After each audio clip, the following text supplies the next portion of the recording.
Alternative 40K Network presents Art of War. Art of War. Strategy and tactics. Discussions with the best players on the planet. Now your host, Nick Nanavati.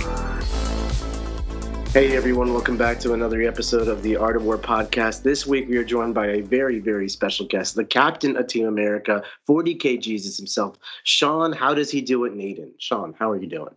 Wow, you can tell that I'm old if my title keeps getting longer like that. Yeah, you know, you've amassed so many wins with so many different armies and in such stylistic fashions. You know, you got to keep on upping yourself. Yeah, that's why the hair keeps growing longer, right? Are you ever going to cut it? Is that the plan? Sometimes I look at pictures of me with short hair and I'm like, oh, that'd be great. I'd love to do that for like a weekend. And then I remember that you can't, because the thing with long hair is, and I enjoy it, I love it, love how it looks. But there's this phase between short hair and long hair that is terrible. And you never want to go back to that phase. That's true. It's true. It's like awkward growing pain.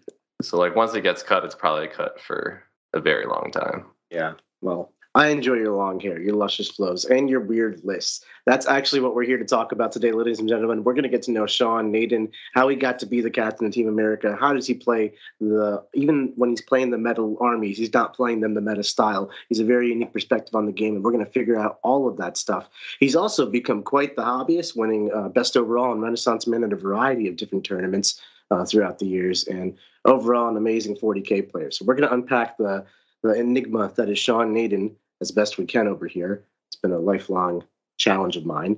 And then in part two, we're going to go over to where our subscribers are on AOW40K.com. That is our Patreon. For $5 a month, you can get access to this episode along with all of the other episodes. And in that episode, we're going to be talking about how Sean piloted his orc army of all factions with a pretty eclectic list to undefeated at the Battle for Salvation against a myriad of opponents, broken Chaos Marines, broken Elves, all kinds of stuff. So, Sean, why don't you tell me how you got into Warhammer? So I started Warhammer many, many moons ago, a whole Quentin's lifespan away, as I found out this year. Art of Wars, Quentin, if you're not following that train of thought, is a whole my Warhammer life old. So that's like 22, 23 years now? Yeah. That's so I walked in my high school. After, like early as a freshman, there was a after school fair to show us some of the clubs that, you know, people participated in or, you know, access to, and, you know, anything like drama, art, you know, rugby, all those kinds of things. And on this table were 40K models, and it was 3rd edition. And I was like, what is this? This looks really cool. And, you know, a short time later, I had clicked and ordered an Eldar army, and it off to the races. I still have some of the first models that I painted. I mean, I think I have a lot of the models that I even bought back then. Some of them have been repainted. Some of them kept. My wife keeps one. That was the first model I ever painted. It was actually a Warlock with a Witchblade, and she keeps it on her dresser and stuff like that. So long time ago, you know, and they still haven't changed some of the Phoenix Lord models, so I have them. That's awesome. So it's obviously been quite a journey playing for 20 plus years, from, you know, game store little kid to full adult playing all but professional Warhammer, you know, representing your country and stuff. What has that journey been like? How did you go from this to that? Right. So at first I only played, you know, in the club after school, you know, with a couple of kids, sometimes at people's houses, those kinds of things. Sometimes we didn't really even have terrain or anything or concepts of that. And, you books, good old book terrain. You know, books, yeah, because sometimes we play in the school library, and, you know, we'd bring in like cartons or egg cartons or things that we were carrying our armies with, or tackle boxes or, you know, toolboxes, and just, you know, do the best that we can. And from there, you know, I took a little bit of break after high school, first couple of years of college, when I was later in my college career and had an apartment, and my girlfriend was very far away at a different school. You know, I was like looking for something to do, wasn't so much interested in going out anymore and all those things. So I brought my Warhammer models up, set up my desk, started painting. There was actually the first time I actually went into a local store was at this point. There was a GW store, maybe 30, 40 minutes from my university. Walked in there, met the manager, and met Alex Fennell. And that started my, journey into, oh, there are tournaments for this? Oh, that's really cool. I never even really looked into anything like that, saw anything like that. So now we're talking 5th edition, playing with my Eldar and also with my Drop Pod Space Marines. Drop Pod Space Marines was, I believe, when we first met. Yeah, I think that was our very first game. Yeah, I don't remember any details. I think a young Nick with Warpquake and his Grey Knights kind of thought that, drop pods would be an easy win. That's right. It was like a hard counter type of situation, or so I assumed. And it was funny. We played, and I went first, which was super helpful, obviously. But after the game, you were like, "Oh, I should have, just null deployed," because back then, 5th, you could just take your whole army off the board. There was no rules about how much you had to start on or off. And it was a pretty common tactic that people had against drop pods. And you were like, I should have just started everything off the board and, messed up your plans. And I was like, oh, I actually had a plan for that. And you're like, what do you mean? And I was like, well, I was just going to line the edge of your deployment zone with drop pods and dreadnoughts and land speeders. And you were like, what? And then I happened to do it the next game and block an Imperial Guard army off the board. And you were like, oh my goodness, you're a psychopath. Yep, that was pretty much our first introduction. We're going from there and, just keep playing more and more stuff. You continue to play, my Webboy Gate Dark Eldar. I bring the lictors out for the first time with the Tyranid list and various different things. And I moved back to my Xenoses and, I think the Marines went on the shelf from there, on, in pretty much until like a little blip of them last year at WTC. But, in team events, you play what people tell you to play. That's been a lot of your kind of recent history as a 40K player. Obviously 20 plus years of playing 40K, you have quite a bit of history there. But recently you've been a Team America captain, platformer that you were a player. You've been on the ATC team plenty of times. So you're no stranger to team play. And you're very versatile in that role because you kind of play off the wall lists. You view the game from a very different perspective, which makes it hard to counter you in pairings. And we can get into all that. But what I really want to know is, like, how do you go about creating and choosing a 40K list to play and take to a big tournament? I'm reflecting upon your past a little bit, and I'm thinking of like Lictor Shame is like the definition of, while everyone is zigging, you go Zach. This is an ancient time, 7th edition, I think maybe 8th and 7th. Yeah. 7th, yeah. Like flying monster 2-up rerollable units in the game, and there's Eldar with their Lynxes and Hornets, and Sean just shows up with a bunch of MSU lictors and Molochs, and we didn't get to nitty-gritty details of 7th edition minutia, but it's a very unorthodox approach and very much opposite-minded to how most people conventionally think about the game. So I'm so curious, like, how do you view it? How do you build lists like this? So there's sometimes a bit chicken, bit egg, right? So Lictor Shame, for example, the Dark Eldar Codex was being changed, and we already kind of saw, but there was one more BFS or some tournament, I think it was a BFS, where it was still legal for me to play with Vect, right? And who I loved, a character I loved through like the Death Star edition, where everybody else was like, he's 240 points in T3. And I was like, I don't care, he's awesome.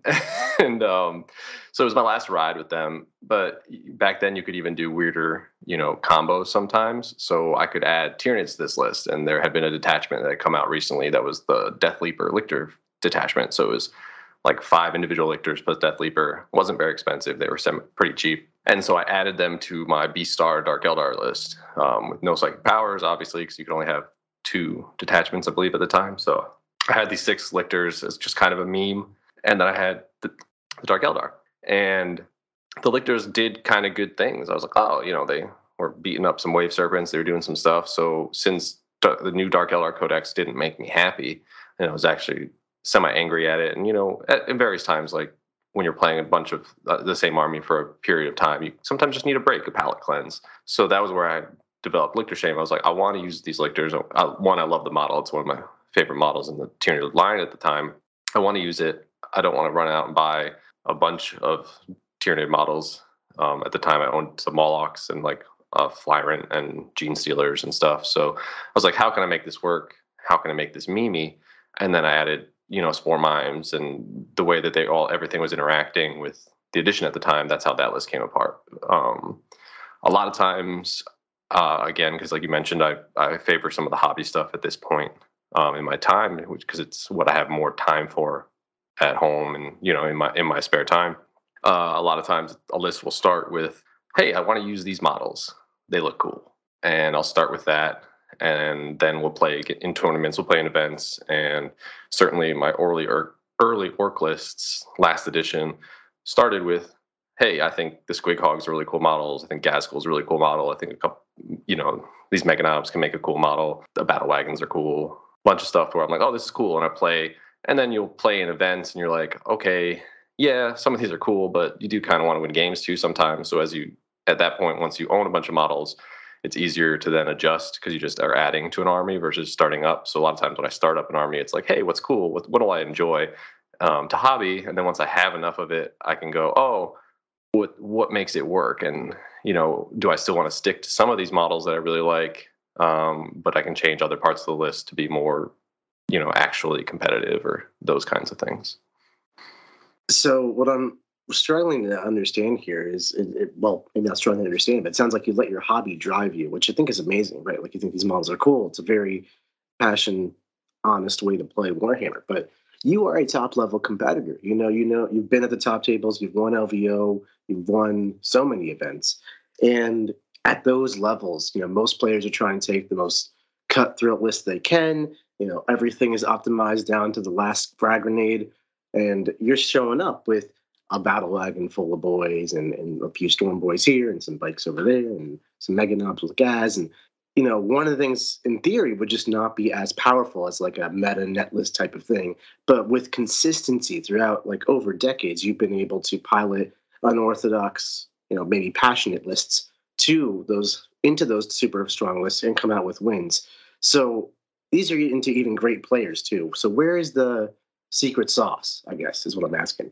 I think at the end of the day, if your units can still do jobs and you put them in those situations to do the jobs that they want to do, and you stick to what wins 40K games, which is scoring points and playing mission, as long as your lists are doing those things and have some bite, have some kill, they can be unorthodox, right?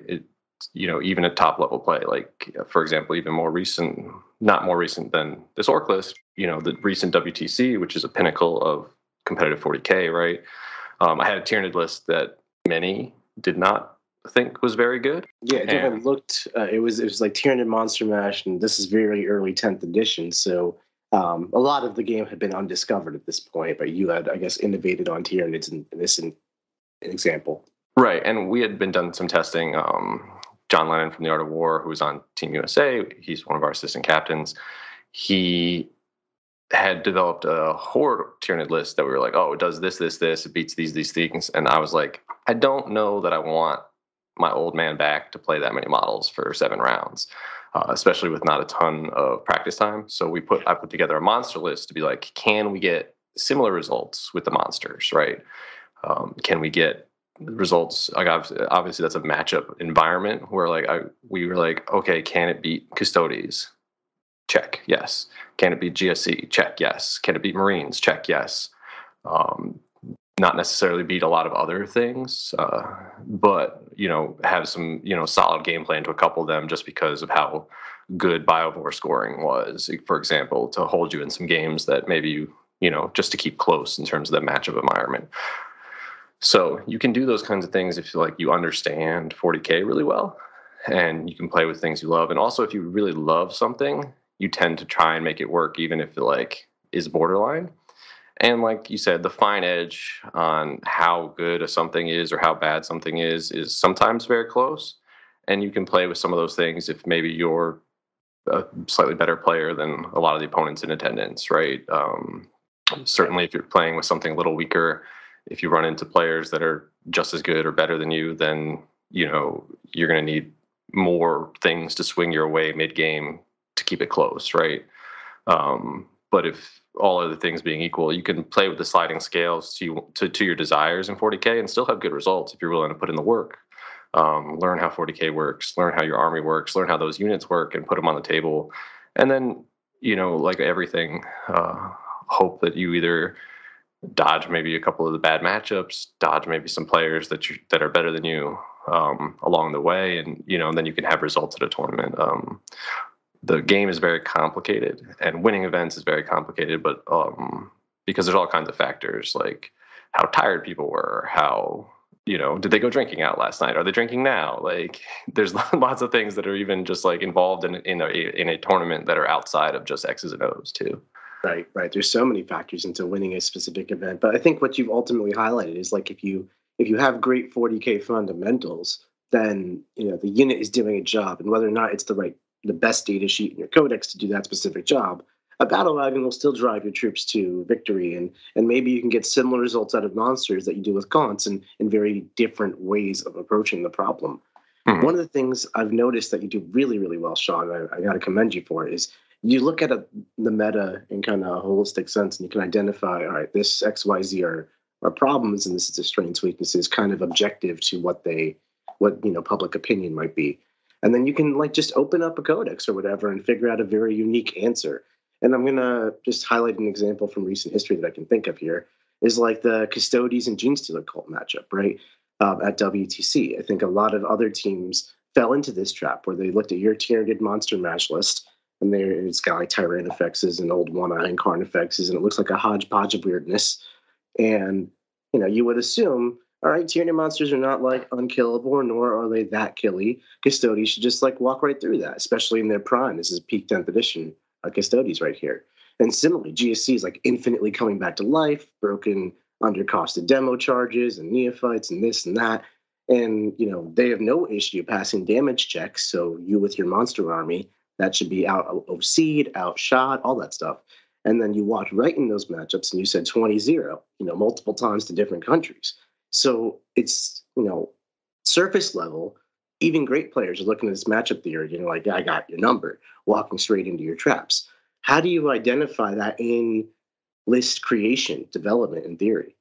Right, and I don't think we were setting that army up to be a trap, right? We thought in testing it did do these certain things, right?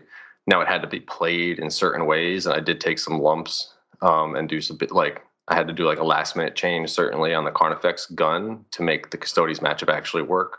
Because at first we were testing the super volume gun, and I found that the 18-inch range was not really cutting it, and that I wanted the 24, I wanted the AP, and by doing some math there, I was like, oh, it still kills the same amount of neophytes basically because the AP takes them to no save, but the AP2 strength 7 is a huge damage 1 is a huge stat break for Custodes, right? You go to wounding them with 3s, you go to putting them straight to their invul. Deathspitters versus Devourers, that conversation.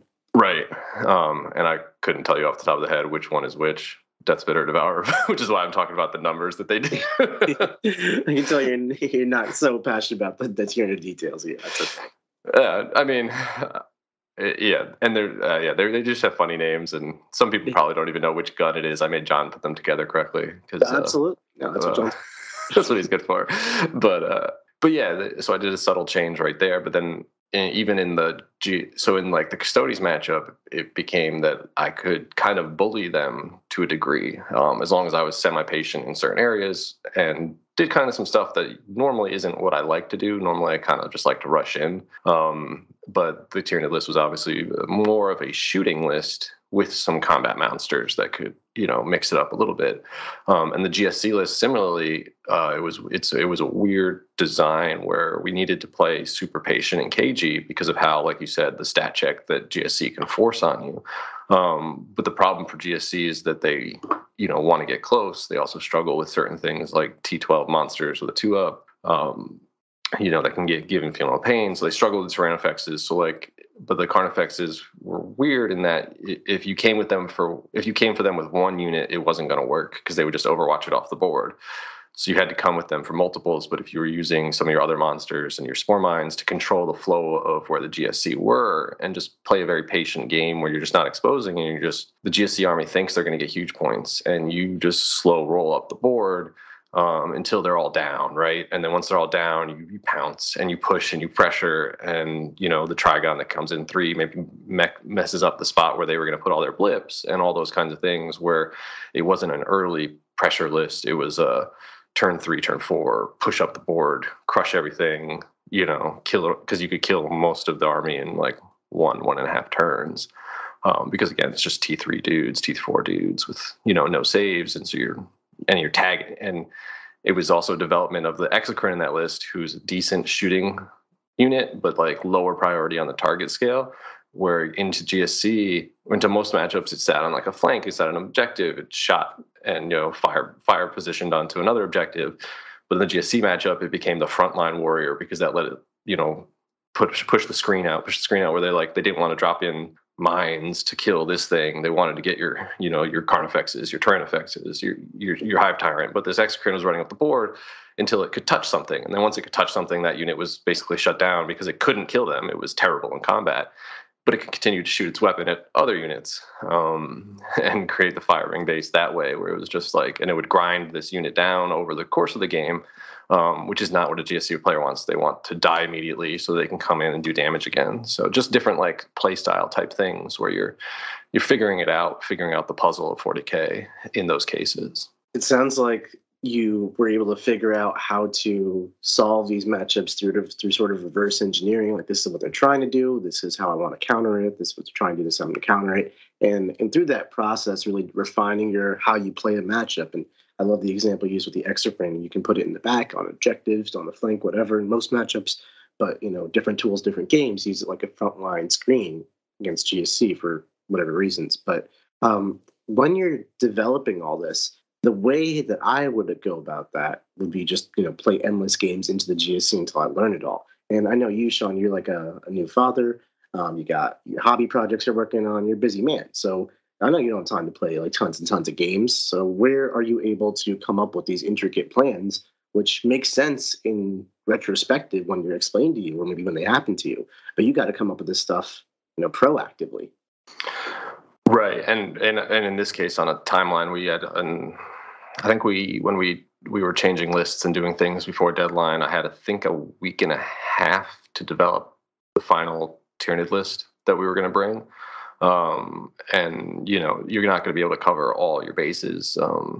We felt like it had some good principles, some of the play style stuff to clean up. We actually did post-op when the list was already submitted and we couldn't change it, which is a place that I tend to live and accept a lot of times, because through my other styles, when I'm building a list hobby-wise, sometimes I'm like, this is all I can do. I can't paint anything extra. I have no time. I don't have any, extra, hours in the day this week, this month for this tournament. So this is what we're going to play with. And, so we have to figure out how it works in 40K because it can't change, right? So, all those types of things, that's kind of like stuff I love, the puzzle building I like to do. Whereas, you have a list, you can't do anything about it. It's stuck. How can you still play 40K really well with it?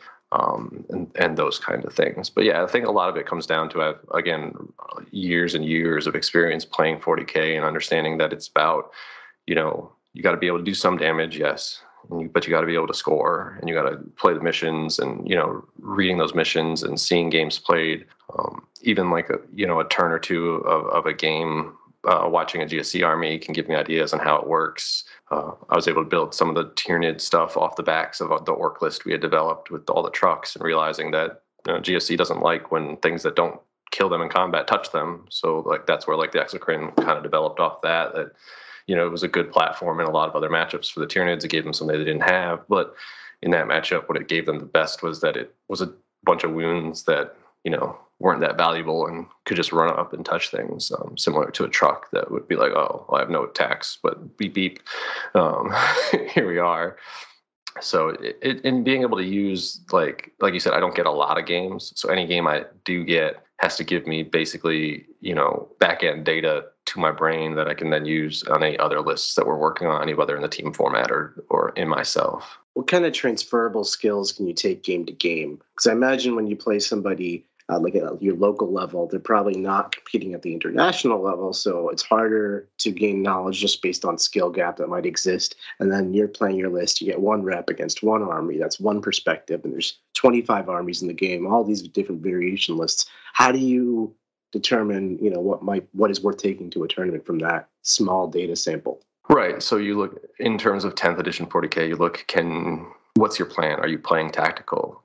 are you playing fixed? Do you have enough units to play either of those or whichever one you want to? To be honest with you, I have not played a game of 10th edition 40K really with the cards, mostly because I don't own a deck and learning things is hard for me sometimes. Just going fixed. So I've to worry about. Basically, the two lists I developed for team play for WTC were both fixed lists. The Tyranids were fixed, the Orcs were fixed. I played fixed every game at BFS with the Orc list I played there. I've not played a actual game with cards other than maybe one of the first 2 or 3 practice games we played on for 10th when it first came out. And even with your Tyranids, I feel like Tyranids are a tactical army. I didn't own a deck. I had no interest in playing anything. But fair enough, Sean. I should make that the title. Oh my god. Okay. So I'm sorry, you just short-circuited my brain with that one. I really had a whole line of questioning. I usually ask people, what is your plan for secondaries? But I guess Sean just goes fixed. That's the answer. Keep it simple. But there's a factor to that, right? Where every game you're like, this is what I'm doing. I have a plan. I'm going to do this, or I'm going to maybe you have 2 or 3, and then sometimes if their army list has some that you think you can get easily, maybe pick those as well. What happens if they don't give anything up, right? Like you're playing like a balanced army, medium bring it downs, medium assassinates. It's not worth really getting. What do you take? I mean, for the Tyranids, it was homers behind enemy lines almost every game. Homers cleanse. Same thing with the Orcs. So homers cleanse. Just do it. Maybe some. I think 1 or twice it took behind enemy lines with the Orcs as well. Just get your points, do your things. So there's an inherent value to that. I don't know if you want to talk about it more in the back end. No, I think that's a great place to talk about is right now. I was actually just going to ask you what your Orc list was that you took to BFS to give us some context. Oh no, I was saying in terms of the strategy of that kind of scoring and Why don't we talk about that? Yeah, go ahead. Talk about only going fixed with cleanse and homers and how you do that. Right. So if you think about it, right, a game of 40K has 5 turns. That's it. So there's 5 opportunities to score secondaries. If every turn, starting with the first turn, you're putting points on the board and your opponent has maybe 1 round of bad cards. Now they know that your cards are worth more, right, at certain points, that they can score more than your fixed. But if they start with 2 cards they can't do, and you put up a 7, and then they draw 1 card they can do and 1 they can't, and they get a 3 or a 5, but you get 7 again, or an 8. And then you get 8 again, and that causes them to maybe get out of character, right? Because you're putting what we're going to talk a lot about with the Orc list and what it does and what it is that it's a pressure list, right? But it's putting pressure on you in multiple facets.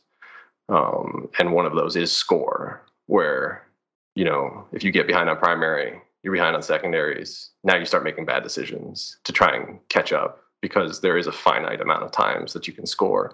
But the person playing fixed in a lot of ways is I'm just going to keep putting up this number. I'm just going to keep pressing the button until you tell me to stop. And, you have to tell them to stop, or. Yeah. It almost lets you play your Orc army like it's control in terms of archetypes. Your opponent has to stop the Orc army from just doing deploy homers or doing cleanse, and then stopping the Orc army means getting charged and fighting the Orc army, which is everything you want to do as an Orc player. Yeah, absolutely.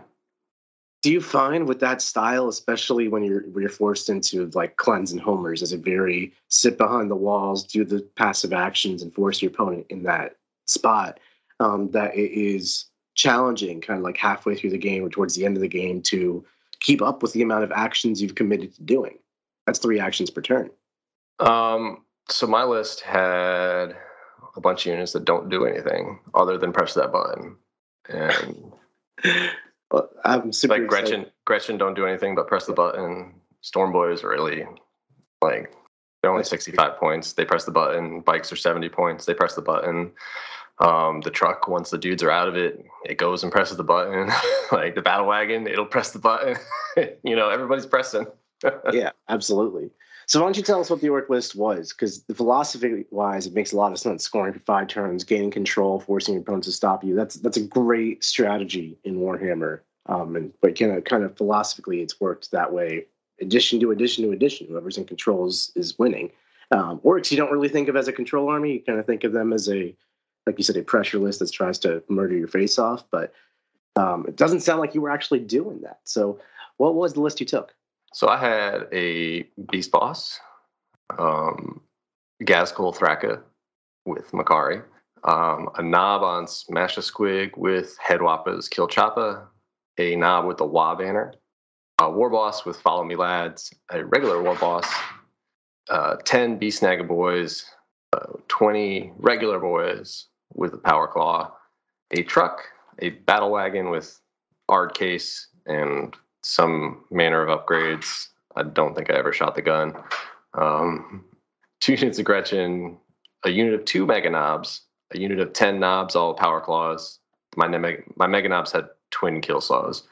And 2 units of 3 Squig Hog Boys, 2 units of Storm Boys with Power Claws, minimum 5 mans, 2 Warbike units with Power Claws, min 3s. And that's the list.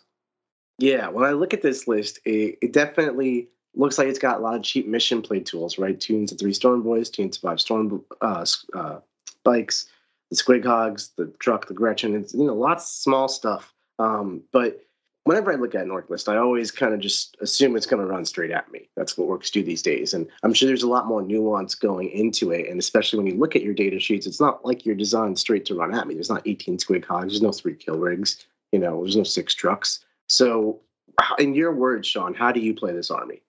So step 1, this list is, aside from more Mega Knobs who are semi-terrible right now, and more Battle Wagons and some Def Dreads that are rough, this is every orc model I have painted. And that's why I brought this list. That is a valid reason. But I mean, it goes to show, right? Like if this is what you got, and you don't have, and we refuse to buy more things in this world, then it's not a refusal. I moved 3 weeks before this event. I moved, and so like 4 weeks before that, all my things were packed up, and so I had for like a 7-week period. Actually, I still don't. Today, have my paint desk set up, so I haven't been able to paint since before WTC, right? So you're limited. Which limits what you can do. And, I actually originally wasn't planning to go to this event at all. I thought it was the same weekend as Comic-Con, which my wife wanted to go to. That's her big thing. I was like, no problem, baby. I'll stay home with kids. But then they texted me and they're like, Sean, you're not coming? I was like, well, it's the same weekend as Comic-Con. And they're like, not this year. You can come. Get your shit together. And I was like, okay, you're right. I'll show up. So, again, I wasn't part of my fall plan. I have a very, very busy fall this year with just like personal stuff like weddings and Comic-Con that I was just like, I probably won't play 40K a lot until the winter. So it wasn't like on stress for me to try and, with the move especially, to try and get models ready. And then all of a sudden I was like, I'm going to go. I'm going to play. Some friends are coming in from out of town. There's a lot of good reasons to go to a 40K tournament, hang out with your buddies and, roll some dice, kill some models, do some things. But yeah, that was a big factor for army construction, in that I was like, okay, if I'm going to show up, because like we talked about, and something I stress to people all the time is the more you put into the hobby, right, the more you can get out of it. And part of that is, for me, painting, either painting your stuff and learning to paint really well, or, hiring commission artists and, putting money in those people's pockets as in those regards, is that once you're a certain level of player, and the best players in the world, which is what I tell people, is 5-1. X and 1 is the best you can ever hope to be over a long enough timeline. That's what your average is. Because once you have 1 loss, it rounds up in my mind is how I describe it. Is so, okay, you went 6-0 at 5 straight events, and then you lost 1. Well, guess what? You're a 1 loss average player again. People are like, what about 0.25 average player? I'm like, no, still 1. It's still 1. It's more than 0. Which is all you can be. And once you are that type of person, having other avenues for victory is really good, which is why, people like me and Andrew Gagno, Sasha Edekraut, love the Renman Award and fight for that too, because we're all, X1 type players. Any given time we might, come with a list or an idea or be playing well that weekend and go 6-0, but we're all going to fall into that one loss average type place, and then because our armies look so good, we walk out with top prizes all the time anyway. So Yeah, it's a really that was certainly a factor where I didn't feel like I could get. Obviously, I own Eldar models. That are pretty as well. I could have thrown a list together with Eldar models I had to play 10th. I hear they're pretty good this edition. I could have brought them too, but my orcs right now look better. So I was like, you know what? Let's bring just the best painted stuff. So Gazgul, who I think Gazgul's not great. I think he has some play, and I think there's some specifics we can go into on where Gazgul works and does some things. But my Gazgul is a 45-hour paint project. He is gorgeous in my mind, So I was like, absolutely. He's showing up. It looks great, Sean. Like that's no questions asked, and you win Renman or best overall at most events you go to with this thing, I imagine. I actually walked out of this event with a pile of trophies, like a literal pile. I won best painted single model, second best converted model, second best painted army, second best Renman, and obviously best general as well. Right. And I think that it just goes to show even more impressively, like you're crushing it so much on this paint side, and you're able to play with a limited model set to such an amazing standard. So, limitations aside, this is what you took to the tournament. How did you use it? Right. So what I would tend to do was drive straight towards my opponent and then wah, and that was it. Let's talk about the deploy homers and the clutch. And when it comes to just hitting the table, all out the window, you're just another orc player. Call log, charge him turn 2, get it done with. It's really all it is. Yeah, we played a couple close deployments, so I did actually.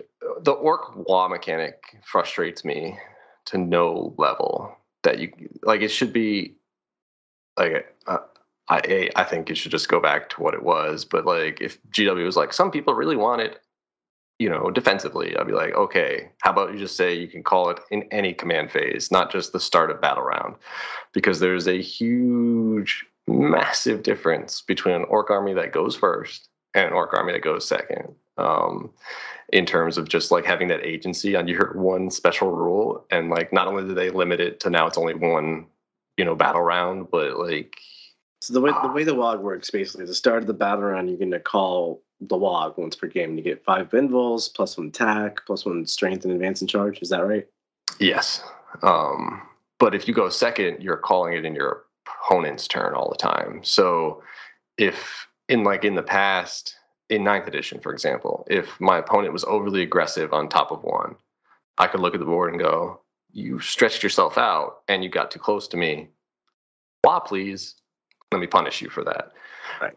But now, if I don't bet on them being too aggressive, and they go, hey, you're going to wah? And you go, no. They go, bet. Your max threat range is now X, and I can just move up to that, and I can be as aggressive as I want. And there's no punishment for... Yeah, let's stage upon you really effectively. And if you do preemptively call the WOG turn 1, they can just sit there and chill for a turn and you use your WOG. Exactly.